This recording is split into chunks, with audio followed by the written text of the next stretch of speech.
नमस्कार, मैं doctor Sangeeta Kumari, assistant professor, department of political science, SS memorial college Ranchi, आपके समक्ष प्रस्तुत हूँ।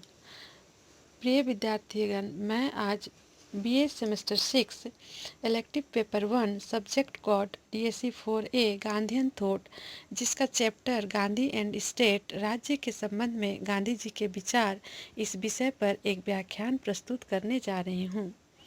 राज्य के संबंध में गांधी जी के विचार। गांधी जी राज्य को अधिक महत्व देने के पक्ष में नहीं थे, क्योंकि उनके अनुसार व्यक्ति साध्य तथा राज्य एक साधन मात्र है। राज्य की उत्पत्ति मनुष्य के लिए हुई है, न कि मनुष्य की राज्य के लिए। अतः गांधी जी राज्य को सामाजिक उत्थान और जन कल्याण का एक साधन मात्र मानते थे। आगे देखेंगे हम लोग कि गांधी जी राज्य की सत्ता का विरोध किन कारणों से किए थे, जिसमें प्रथम है दार्शनिक आधार। दार्शनिक आधार पर राज्य का विरोध करते हुए गांधी जी का विचार है कि राज्य व्यक्ति के नैतिक विकास का मार्ग प्रशस्त नहीं करता। व्यक्ति का नैतिक विकास उसकी आंतरिक इच्छाओं और कामनाओं पर निर्भर है, परंतु राज्य संगठन शक्ति पर आधारित होने के कारण व्यक्ति के केवल बाहरी कार्यों को ही प्रभावित कर सकता है। राज्य अनैतिक इसलिए है कि वह हमें सब कार्य अपनी इच्छा से नहीं, वरन दंड के भय और कानून की शक्ति से बाधित कराना चाहता है। द्वितीय है, गांधी जी अहिंसा के पुजारी थे और राज्य एक हिंसा मूलक संगठन है। इस कारण भी उनके द्वारा राज्य का विरोध किया जाना स्वाभाविक है। तृतीय कारण है राज्य का बढ़ता हुआ कार्यक्षेत्र। राज्य का बढ़ता हुआ कार्यक्षेत्र व्यक्ति में स्वावलंबन और आत्मविश्वास के गुणों को विकसित नहीं होने देता और व्यक्ति के व्यक्तित्व का विकास अवरुद्ध हो जाता है। इसी के संबंध में वे लिखते हैं, मैं राज्य की शक्तियों में वृद्धि को बड़े भय तथा शंका की दृष्टि से देखता हूँ, क्योंकि ऊपर से देखने पर शोषण को कम करते हुए राज्य एक अच्छा कार्य करता हुआ मालूम पड़ता है, किंतु व्यक्ति के व्यक्तित्व का विनाश कर वह मनुष्य जाति को सबसे अधिक हानि पहुंचाता है। हम ऐसे अनेक उदाहरण जानते हैं जहां मनुष्य ने संरक्षक के रूप में कार्य किया है, किंतु ऐसा कोई उदाहरण नहीं है जहां राज्य का अस्तित्व वास्तव में दरिद्रों के कल्याण के लिए रहा है। इस प्रकार राज्य के प्रति अपने इसी दृष्टिकोण के कारण गांधी जी राज्य के कार्यक्षेत्र को कम से कम करने के पक्ष में थे। अतः गांधी जी ने नैतिक, ऐतिहासिक तथा आर्थिक तीनों दृष्टिकोणों के आधार पर राज्य की कटु आलोचना की है। गांधी जी राज्य को एक ऐसी हिंसक संस्था मानते हैं जिसका कार्य निर्धन वर्ग का शोषण करना है। राज्य के द्वारा नैतिकता का हनन किया जाता है। अतः या तो राज्य को ही समाप्त हो जाना चाहिए, अन्यथा उसे व्यक्ति रूपी पुस्तक का अंतिम अध्याय रहना चाहिए। स्वयं गांधी जी ने लिखा था, राज्य केंद्रित और संगठित रूप में हिंसा का प्रतिनिधित्व करता है। व्यक्ति एक सचेतन आत्मवान प्राणी है, किंतु राज्य एक ऐसा आत्महीन यंत्र है जिसे हिंसा से पृथक नहीं किया जा सकता, क्योंकि इसकी उत्पत्ति ही हिंसा से हुई है। आगे देखेंगे, राज्य एक आवश्यक बुराई के रूप में गांधी जी ने राज्य के प्रभाव और शक्ति को कम से कम करने का प्रयत्न किया है, जिससे राज्य सत्ता के होते हुए व्यक्ति वास्तविक रूप में स्वतंत्रता प्राप्त कर सके। इस संबंध में गांधी जी ने प्रमुख रूप से 3 सुझाव दिए हैं, जो निम्नलिखित है। प्रथम है सत्ता का विकेंद्रीकरण। गांधी जी के द्वारा सर्वाधिक महत्वपूर्ण सुझाव राजनीतिक क्षेत्र में सत्ता के विकेंद्रीकरण का दिया गया है। राजनीतिक क्षेत्र में विकेंद्रीकृत सत्ता से उनका अभिप्राय यह था कि ग्राम पंचायतों को अपने गांवों का प्रबंध और प्रशासन करने के सब अधिकार दे दिए जाएं। उनका कथन था कि सत्ता का केंद्रीकरण सदैव ही हानिकारक होता है। इसके परिणाम स्वरूप कुछ थोड़े से व्यक्ति राज्य की सत्ता पर एकाधिकार स्थापित कर लेते हैं और छल कपट द्वारा उनके साधनों का प्रयोग अपनी स्वार्थ सिद्धि के लिए करते हैं, जिसे रोकने का एकमात्र उपाय सत्ता का विकेंद्रीकरण ही हो सकता है। राजनीतिक और आर्थिक दृष्टि से स्वावलंबी गांवों का चित्र उपस्थित करते हुए उन्होंने स्वयं लिखा है, मेरे ग्राम स्वराज्य का आदर्श यह है कि प्रत्येक ग्राम एक पूर्ण गणराज्य हो। अपनी आवश्यक वस्तुओं के लिए यह अपने पड़ोसियों पर निर्भर न रहे। इस प्रकार प्रत्येक गांव का पहला काम होगा खाने के लिए अन्न और कपड़ों के लिए रुई की फसल उत्पन्न करना। गांव की अपनी नाट्यशाला, सार्वजनिक भवन और पाठशाला भी होना चाहिए। प्रारंभिक शिक्षा अंतिम कक्षा तक अनिवार्य होगी। यथासंभव प्रत्येक कार्य सहकारिता के आधार पर किया जाएगा। गांव का शासन 5 व्यक्तियों की पंचायत द्वारा संचालित होगा। पंचायत ही गांव की व्यवस्थापिका, सभा, कार्यकारिणी व न्यायपालिका सभी कुछ होगी। द्वितीय कारण है राज्य का कार्यक्षेत्र न्यूनतम होना चाहिए। राज्य सत्ता की बुराइयों को दूर करने के लिए उनका दूसरा सुझाव यह है कि राज्य का कार्यक्षेत्र न्यूनतम होना चाहिए। उसके द्वारा व्यक्ति के जीवन में कम से कम हस्तक्षेप किया जाना चाहिए। वे हेनरी डी थोरू के इस विचार से सहमत थे कि सर्वोत्तम सरकार वह है जो सबसे कम शासन करती है।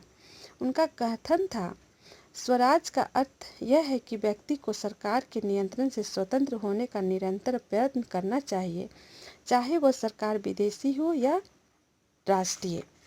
तृतीय कारण है राज्य के प्रभुत्व के सिद्धांत का खंडन। गांधी जी व्यक्ति और राज्य में व्यक्ति को साध्य और राज्य को साधन मात्र मानते थे और इस कारण उनके द्वारा राज्य के प्रभुत्व सिद्धांत का खंडन किया गया। वे हीगल या अन्य सर्वाधिकारवादियों की इस बात को स्वीकार करने के लिए तैयार नहीं थे कि व्यक्ति राज्य की प्रत्येक आज्ञा माने। उनका कथन था कि राज्य जनता की भक्ति का हकदार तभी हो सकता है जबकि वह जनता के कल्याण की दिशा में आगे बढ़े और जनशक्ति पर आधारित हो। गांधी जी स्वयं लिखते हैं, राजभक्ति का कोई अपरिवर्तनशील सिद्धांत नहीं है, वह तो एक पारस्परिक आदान प्रदान है। अतः जैसे ही राज्य अपने कर्तव्यों से विमुख हो जाता है, जनता पर अन्याय और अत्याचार करने लगता है और ऐसे कानूनों का निर्माण करता है जो व्यक्ति के अंतःकरण के विरुद्ध हों, तब वह जनता की भक्ति प्राप्त करने का अधिकार खो बैठता है। अतः ऐसी स्थिति में जनता का न केवल अधिकार वरन कर्तव्य हो जाता है कि उसके द्वारा राज्य सत्ता का विरोध किया जाए। आगे देखेंगे कि गांधी जी अपने आदर्श समाज या राज्य को राम राज्य की संज्ञा दिए थे और उनके आदर्श राज्य की विशेषताएं क्या हैं। राम राज्य शब्द का प्रयोग आज के संदर्भ में अवस्था और काल का एक लंबा भेद होने के कारण राम राज्य आज की स्थिति में व्यवहारिक नहीं हो सकता। गांधी जी भी इस बात से परिचित थे। उनके द्वारा राम राज्य शब्द का प्रयोग भावनावश अलंकारिक अर्थ में किया गया है, शाब्दिक अर्थ में नहीं। उनके राम राज्य का अर्थ है आदर्श व्यवस्था। इस संबंध में उन्होंने यह भी लिखा कि प्लेटो के समान ही 2 आदर्शों का वर्णन किया। प्रथम है पूर्ण आदर्श और द्वितीय है उप आदर्श।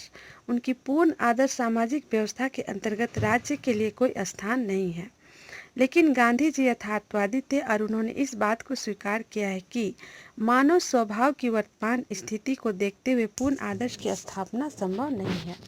इसके लिए उनके द्वारा व्यवहारिक दृष्टिकोण से उप आदर्श की कल्पना की गई है और गांधी जी के आदर्श समाज या राज्य के रूप में हमारे द्वारा उनके उप आदर्श का ही अध्ययन किया जाता है।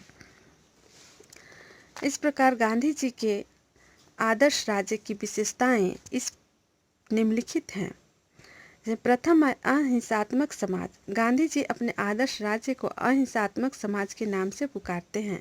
गांधी जी के इस आदर्श समाज में राज्य संस्था का अस्तित्व रहेगा और पुलिस, जल सेना तथा न्यायालय आदि शासन की बाध्यकारी सत्ताएं भी होंगी। फिर भी यह इस दृष्टि से अहिंसक समाज है कि इसमें इन सत्ताओं का प्रयोग जनता को आतंकित और उत्पीड़ित करने के लिए नहीं वरन उनकी सेवा करने के लिए किया जाएगा। इस आदर्श समाज में कभी कभी समाज विरोधी तत्वों के विरुद्ध दबाव का प्रयोग करना पड़ सकता है, परंतु इस दबाव का रूप सत्याग्रह का होगा, हिंसात्मक नहीं। द्वितीय है शासन का रूप लोकतांत्रिक। गांधी जी के आदर्श समाज में शासन का रूप पूर्णतया लोकतांत्रिक होगा। जनता को न केवल मत देने का अधिकार प्राप्त होगा वरन जनता सक्रिय रूप से शासन के संचालन में भाग लेगी। शासन सत्ता सीमित होगी और सभी संभव रूपों में जनता के प्रति उत्तरदायी होगी। तीसरा है विकेंद्रीकृत सत्ता। गांधी जी के आदर्श राज्य का एक प्रमुख लक्षण विकेंद्रीकृत सत्ता है। गांधी जी संपूर्ण भारत में प्राचीन ढंग के स्वतंत्र और स्वावलंबी ग्राम समाजों की स्थापना करना चाहते थे, जिसका आधार ग्राम पंचायतें होंगी। चौथा है आर्थिक क्षेत्र में विकेंद्रीकरण। गांधी जी के आदर्श राज्य में आर्थिक क्षेत्र के अंतर्गत भी विकेंद्रीकरण को अपनाने का सुझाव दिया गया है।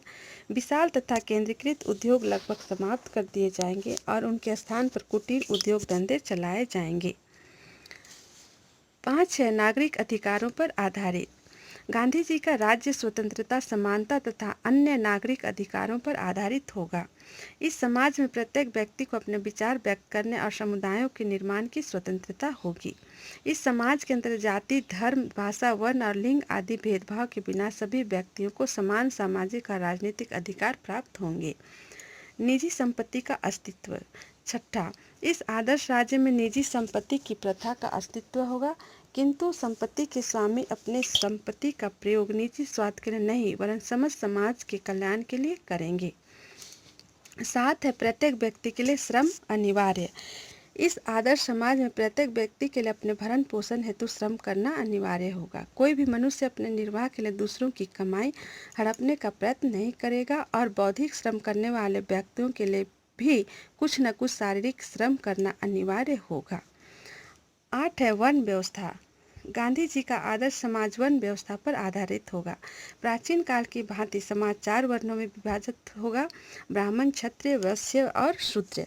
प्रत्येक वर्ण वंश परंपरा के आधार पर अपना कार्य करेगा, किंतु विविध वर्णों या वर्गों के व्यक्तियों को सामाजिक, राजनीतिक और आर्थिक क्षेत्र में समान अधिकार प्राप्त होंगे और किसी प्रकार की उच्च नीच की भावना नहीं होगी। अतः गांधी जी के आदर्श समाज में स्त्रियों को भी सभी क्षेत्रों में समान अधिकार प्राप्त होंगे, किंतु उनका मुख्य कार्यक्षेत्र घर पर ही होगा।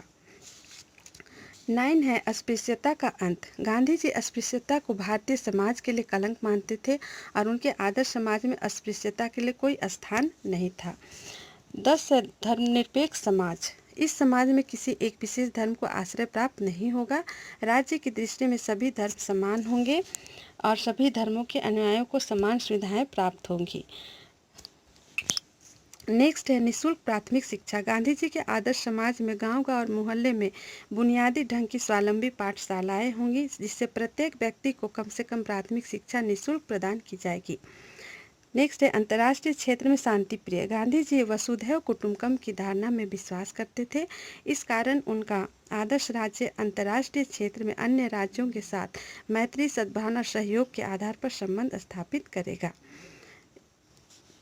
इस प्रकार महात्मा गांधी एक ऐसे महापुरुष थे जिन्हें नज़रअंदाज करने की लगातार कोशिशें की गई।